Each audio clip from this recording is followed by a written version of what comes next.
Now, I was reading a study from the visionofhumanity.org, and they said that since 2008, the level of global peacefulness has deteriorated by 2%, with 75 countries recording a deterioration while 86 improved. The average level of global peacefulness has deteriorated for 9 of the 13 past years. The gap between the least and most peaceful countries continues to grow. Since 2008, the 25 least peaceful countries declined on average by 12.1%, while the 25 most peaceful countries improved by 4.3%. And of course, this is relating to conflict, world events, civil unrest, looking at global peace on a really macro level.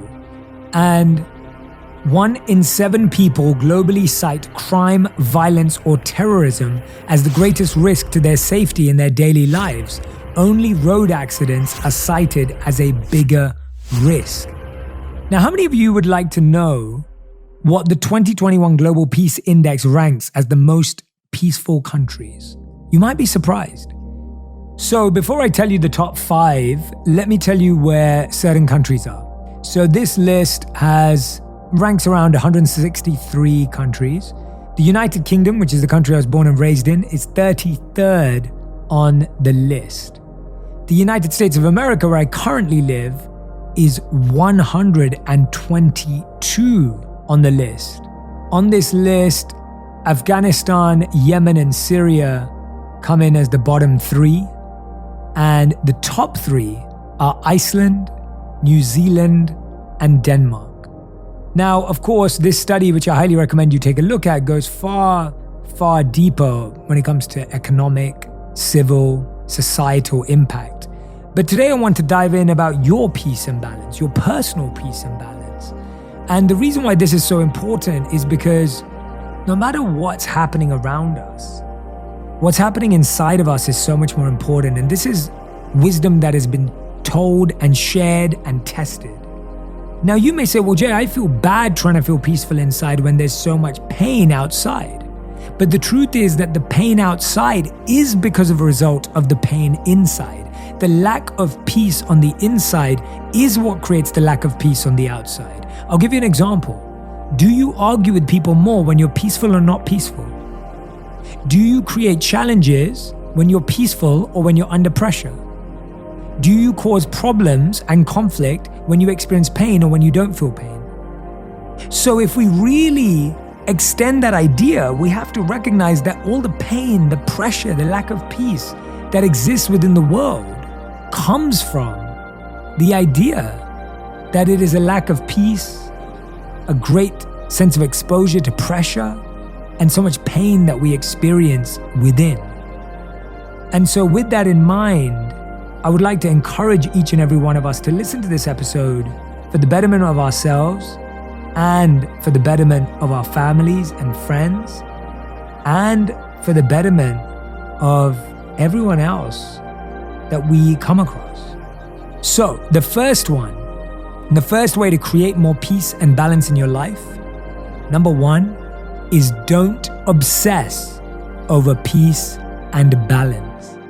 One of the biggest reasons why we don't experience peace and balance in our life is because we so desperately crave it. When you so desperately crave something, you notice the lack of it even more, right? If I think to myself right now, I wish I had cereal, but I know I don't have cereal in the house, right? I wish I had cereal, and I obsess over cereal. It makes me really sad. It makes me lose peace and makes me lose balance. Whereas if I accept that, hey, I don't have cereal in the house right now, but I can drive 10 minutes to the grocery store to pick some up, right? Or I can do a Amazon order and wait for it to arrive, then I can have that cereal if I really want to. Or do I even really need cereal? Maybe I'm happier with what I have.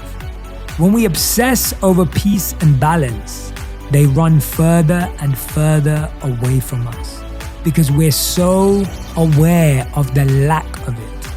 Whereas when we don't obsess over it, but we realize that we're always just trying to move closer. See, our challenge is that we don't want to move closer, we just never want to move. We want to be in peace and balance forever, always. But the truth is that it requires so much more about little steps in the right direction.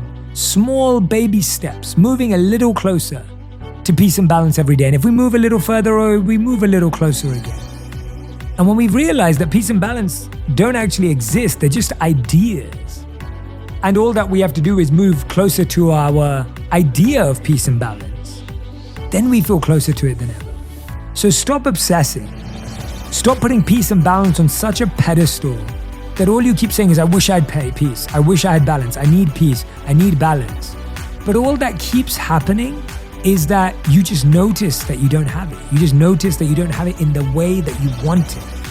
And that's the other challenge. We obsess about peace and balance in its very stereotypical, simplistic way, in a very binary way, that if we have stress, then we can't have peace.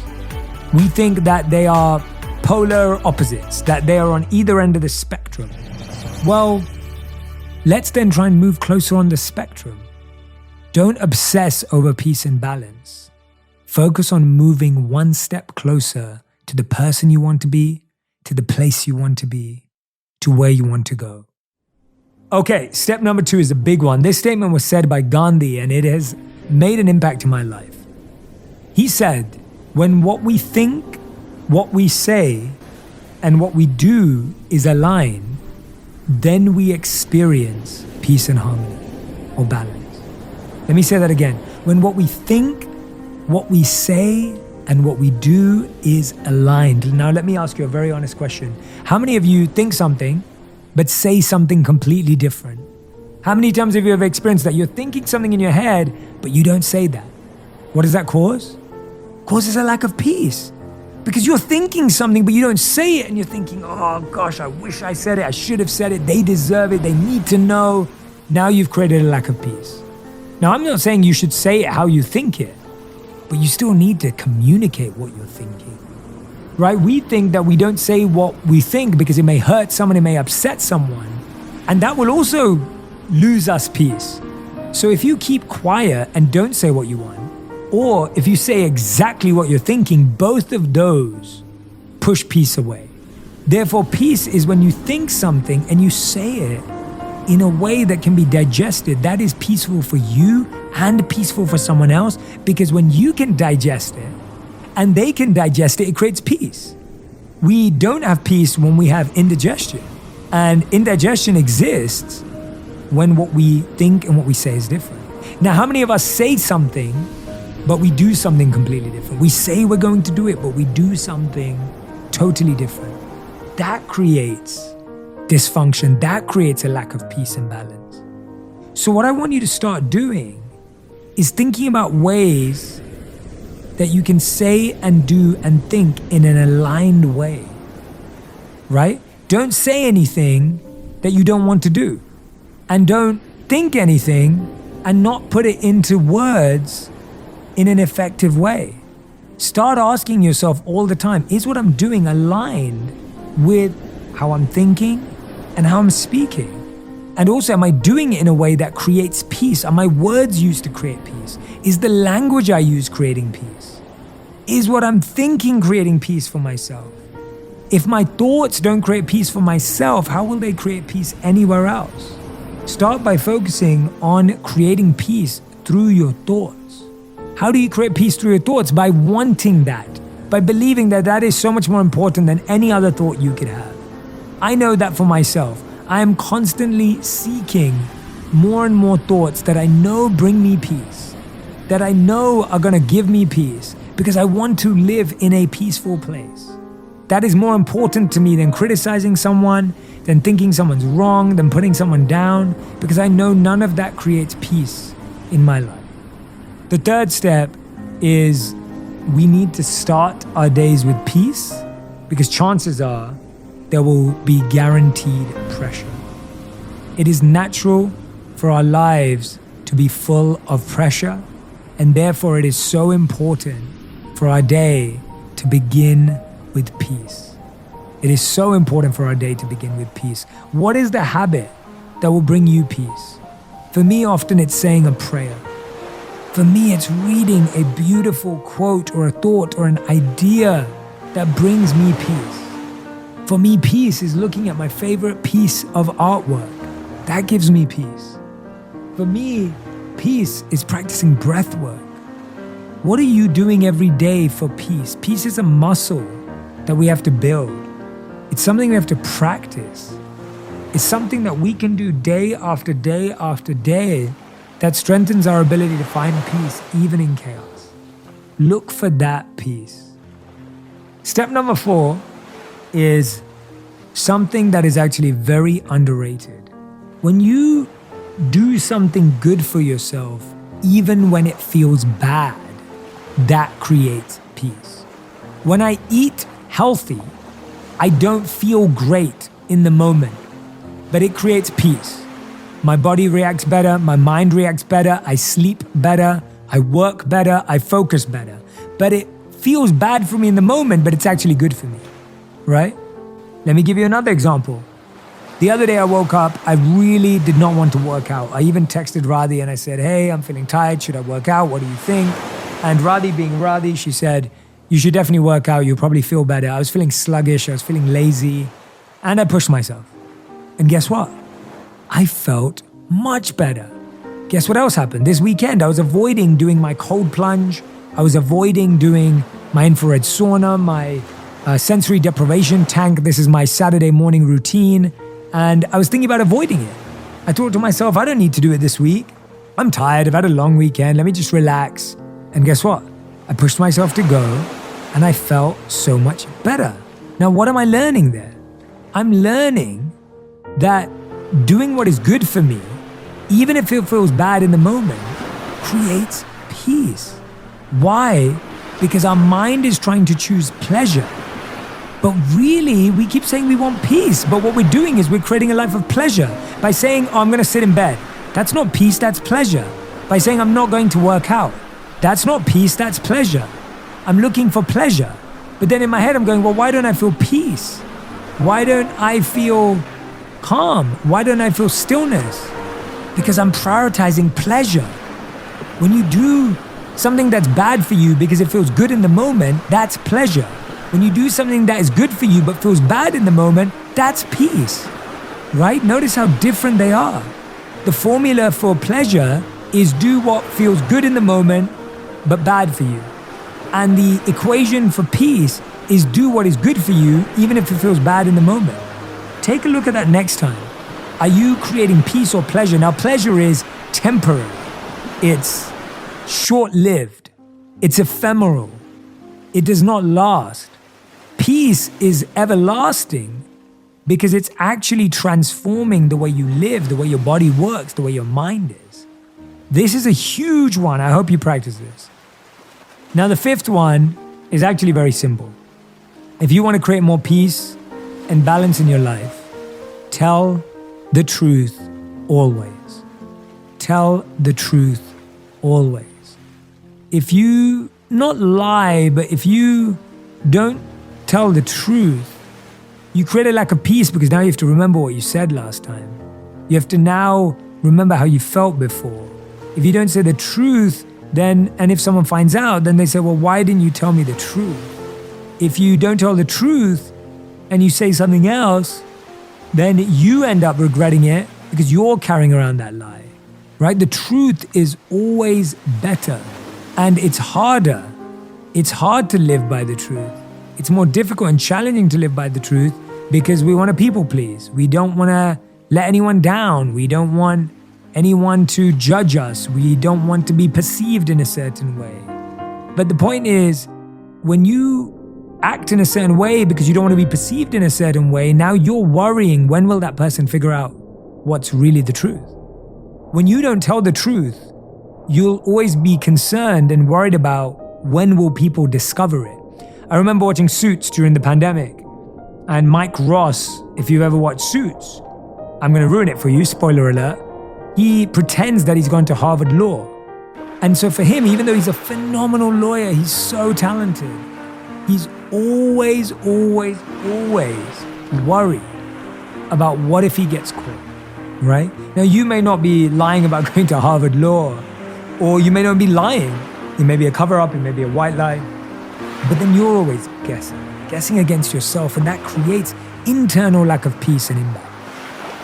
Number 6 is create an environment of peace through sights, scents, and sounds. What you see can create peace. How often do you look at nature? Check this out. Spending at least 120 minutes a week in nature is associated with good health and well-being. Now I'm going to break that down for you just to make it simple. 120, right, divided by 7. That's 17 minutes a day. 17 minutes a day. That's all it takes. And the research study goes on to say, spending time in natural environments can benefit health and well-being. Are we looking at things that create peace? When was the last time you patiently observed a leaf or a bird? When was the last time you watched a sunset or a sunrise? When was the last time you actually did something with your eyes that was peaceful? Scrolling on TikTok is not peaceful. Scrolling on Instagram is not peaceful. But peace comes from doing things that are peaceful. What is something that's peaceful? Something that's peaceful is patient. Something that's peaceful is more still than it is moving. Have you ever seen a sunset or a sunrise? It's moving, but it feels still. That's peace. Peace doesn't mean things are not moving. They're just moving at a natural pace. That's where we get peace. If we're not looking at, connecting with peaceful things in nature, peaceful things in our life, how can we expect to experience peace? Another way is through scents. Smell has the ability to create more stillness. Why is it that when you go to a spa, you feel more relaxed? Why is it that when you go for a massage, you feel more chilled? Because the scent that they use allows you to relax, whether it's lavender or eucalyptus, whatever it may be. How many of you want to make space for more scents in your life? It can be simply by lighting a candle. It can make all the difference. And finally, sights, scents, and sounds. Is the music you're listening to creating peace? Listening to certain types of music can create peace. So often we're listening to music that is highly evocative, highly emotional. That doesn't create peace. When was the last time that you turned on a sound that brought joy to you? I know for me, listening to birds. Honestly, just walking outside, finding a tree and just taking a second to walk past it. I don't have time to sit around under a tree. But when I do, wow, the birds are beautiful. Just taking a moment to listen to a stream of water, taking a moment to just even put something on in the house. Sight, sense, and sounds are so powerful.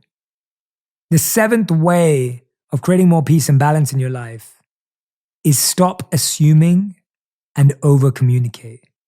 Peace and imbalance are lost when we assume. We assume why people do what they do. We assume that this is what's happened. We assume and we don't give people the benefit of the doubt. We assume and think the worst of people. Or we under-communicate. We never ask questions. We never talk to someone about it. We never reflect. Communication leads to peace and balance, not assuming or expecting. And the 8th and final one, which may surprise you, is you create more peace and balance when you work for something that you're happy to stress for.